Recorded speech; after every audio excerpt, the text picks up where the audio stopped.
اعوذ باللہ من الشیطان الرجیم پناہ مانگتا ہوں میں اللہ کی شیطان مردود سے۔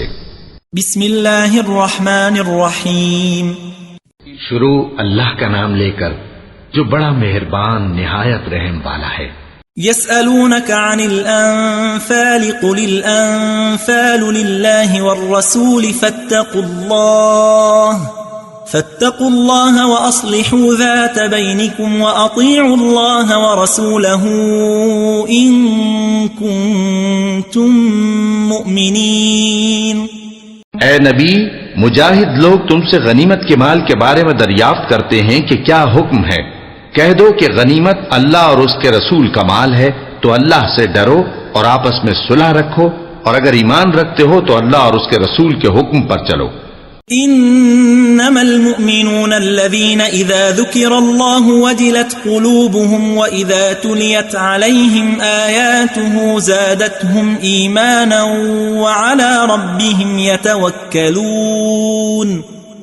مومن تو وہ ہیں کہ جب اللہ کا ذکر کیا جاتا ہے تو ان کے دل ڈر جاتے ہیں، اور جب انہیں اس کی آیتیں پڑھ کر سنائی جاتی ہیں تو ان کا ایمان اور بڑھ جاتا ہے، اور وہ اپنے پروردگار پر بھروسہ رکھتے ہیں۔ الذين يقيمون الصلاة ومما رزقناهم ينفقون۔ اور وہ جو نماز قائم کرتے ہیں اور جو مال ہم نے ان کو دیا ہے اس میں سے نیک کاموں میں خرچ کرتے ہیں۔ اولئك هم المؤمنون حقا لهم درجات عند ربهم ومغفرة ورزق کریم۔ یہی سچے مومن ہیں، اور ان کے لیے ان کے پروردگار کے ہاں بڑے بڑے درجے ہیں اور بخشش اور عزت کی روزی ہے۔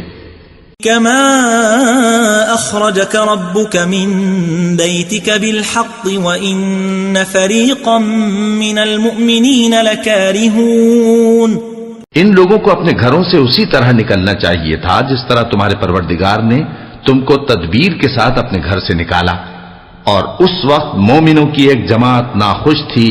يجادلونك في الحق بعدما تبين كأنما يساقون إلى الموت وهم ينظرون۔ وہ لوگ حق بات میں اس کے ظاہر ہونے کے بعد تم سے جھگڑنے لگے، گویا موت کی طرف ہانکے جاتے ہیں اور اسے دیکھ رہے ہیں۔